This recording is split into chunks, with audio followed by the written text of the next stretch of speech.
Ever get the itch to just ditch it all and start over? Create a perfect little world, no drama, no worries, just pure bliss. Ah, the allure of utopia. Yeah. Today we're diving into a town that was sold not once, but twice with that very dream in mind. Sounds intriguing. Welcome to New Harmony, Indiana, where things get, well, complicated. Buckle up, folks. This is going to be a wild ride. I'm game if you are. Let's get this show on the road. Okay, so Act 1. Enter George Rapp, leader of the Harmonists, also known as the Rappites. Devoutly religious, hardworking, and unexpectedly savvy business folks. The Rappites are a fascinating study in contrasts, blending deep piety with a knack for entrepreneurial success. So rewind a bit. Who was this George Rapp and what brought him and his flock to America? Well, Rapp's journey began in Germany. He split from the Lutheran Church back in the late 1700s, convinced that America was the promised land for his followers to build a society rooted in their religious principles. So seeking religious freedom, much like many other groups drawn to America's shores. But why the leap to creating a utopia? How did they go about it? Rapp believed the second coming of Christ was just around the corner and felt a deep need to prepare, to purify his followers and create a self-sufficient community, free from the corrupting influences of the outside world. So, prepping for the apocalypse, but with a business plan. They initially settled in Pennsylvania, then 1814 rolls around, and they purchased land in Indiana. Thus, Harmony, later known as New Harmony, is born. And they weren't just tilling the soil, right? These guys built a reputation for being some pretty successful entrepreneurs. How'd they swing that? Well, their communal model played a big role, pooling their resources, working as one. But here's the twist. They embraced capitalism, producing and selling everything from textiles and furniture to, wait for it, whiskey. Whiskey? Hold on. Didn't you say they were a devoutly religious group? That seems like a bit of a contradiction. It does, doesn't it? They abstained from alcohol themselves, but saw it as a golden opportunity for trade. Their general store became a central hub in the region. Members took what they needed, no charge. Outsiders, well, they often grumbled about the prices. I can just imagine. So these folks were juggling devout faith, communal living, apocalypse prepping, A&D being shrewd capitalists. That's some serious multitasking. It speaks to their adaptability, I'd say. Clung to their beliefs, but also recognized the need to thrive in the material world. Their communal structure, combined with their work ethic and a touch of capitalist savvy, really set them apart from other utopian communities of the time. So we've got the Rappites thriving, spiritually A&D financially. Why on earth would they decide to leave New Harmony after all that hard work? Success doesn't always equal happiness, right? Tensions began to brew, both within the community and with their neighbors. Inside, some members chafed under Rapp's increasingly strict leadership. Generational gaps emerged, and of course, financial disputes arose. Oh, sounds like things were getting a little heated. Rapp even went so far as to destroy financial records to try to quell the disputes, which only fueled resentment, naturally, and outside the community. While their pacifism during the War of 1812 didn't exactly win them any popularity contests.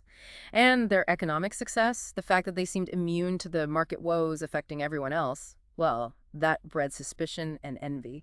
So they became outsiders, set apart, almost like their success was their downfall. In a sense, yes, and ultimately that yearning for spiritual purity, that conviction that the second coming was imminent, it outweighed their earthly achievements. They packed up and shipped out. Yep. 1824, they sell New Harmony and head back to Pennsylvania, founding another community dubbed Economy, where they carried on their unique blend of faith and commerce for decades, proving ultimately much more enduring than their stint in Indiana. Wow.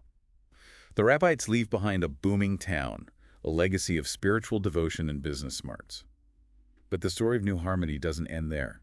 Stay tuned, folks, because when we come back, we'll meet the man who bought New Harmony from the Rappites and attempted to build a utopia of a very different kind. Now picture this. A successful industrialist, a champion of social reform, a believer in the power of education to uplift humanity. Sounds like a pretty progressive dude. That's our Robert Owen in a nutshell. He bought New Harmony from the Rappites. So, from a community grounded in religious fervor to one envisioned as a haven for reason and social progress, quite a shift. What drew Owen to New Harmony specifically? Was it the Rappite success or something else entirely? Well, he'd been in touch with George Rapp, fascinated by their communal model. When the Rappites decided to move on, he saw an opportunity.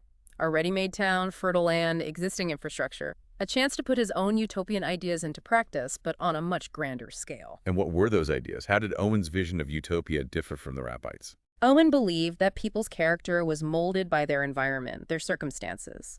Poverty, crime, social ills, he saw them not as inherent flaws in humanity, but as products of a flawed system.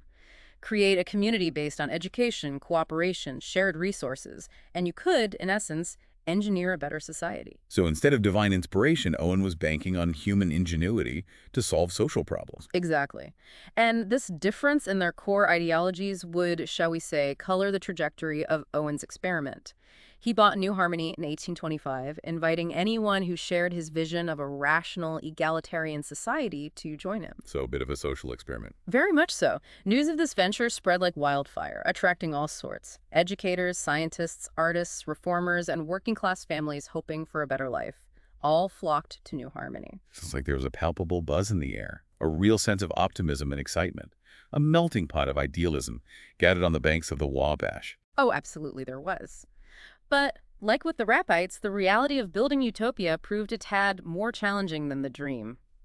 Owen, despite his good intentions and genuine commitment to social reform, stumbled a bit, underestimated the power of, well, social class. Meaning, despite his vision of equality, old habits die hard. Precisely.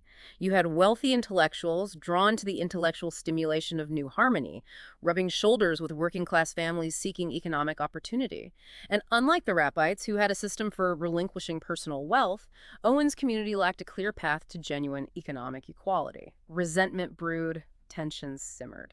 So even in a community designed to transcend social divisions, that human tendency to create hierarchies, it's a tough one to shake. It is. And to make matters a bit stickier, Owen, brilliant as he was in social theory, wasn't the most practical or organized when it came to leadership. There was no concrete plan for self-sufficiency, no real structure for decision-making or conflict resolution, a community brimming with talent and enthusiasm, but lacking a cohesive direction, you see.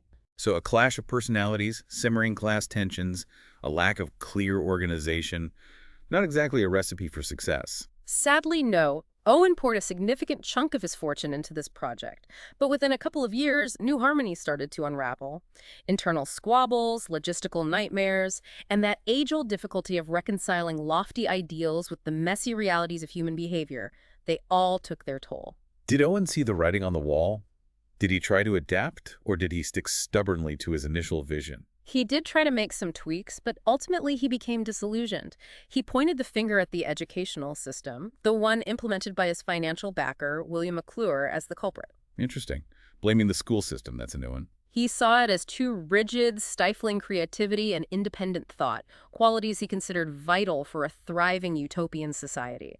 Too much rote learning, too much discipline. So, despite his best efforts, Owen's grand vision for New Harmony ultimately crumbled. It did, and it cost him dearly, both financially, losing a hefty portion of his wealth, and emotionally carrying the weight of a failed utopia.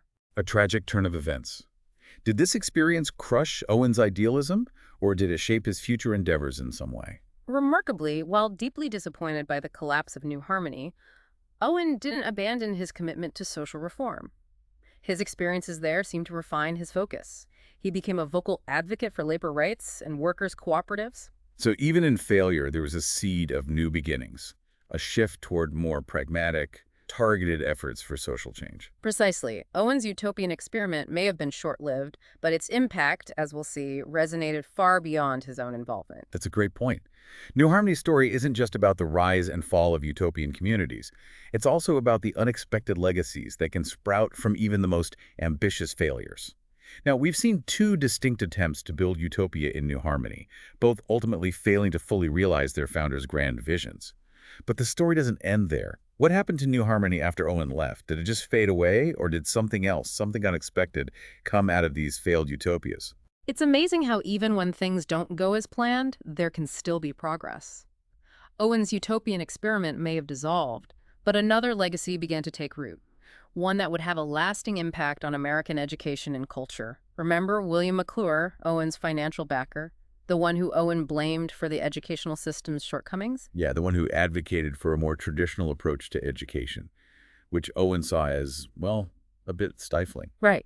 McClure, he was a fascinating guy, a renowned geologist, a passionate advocate for free public education. When he came to New Harmony, he brought with him a group of educators and scientists. They were often called the boatload of knowledge. A boatload of knowledge. That's quite a visual. It was. And while Owen's grand social experiment was falling apart, these educators stayed on in New Harmony. They set up schools, a museum of natural history, a scientific library, even a printing press. They brought in innovative teaching methods, emphasizing hands-on learning and scientific inquiry.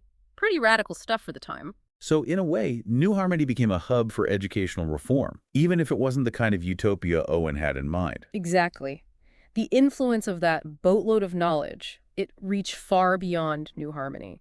They helped shape the development of public education, not just in Indiana, but across the nation, contributing to a shift away from rote memorization and towards a more progressive, inquiry-based approach to learning. It's kind of ironic, isn't it? Out of the collapse of Owen's utopia, a different kind of legacy emerged.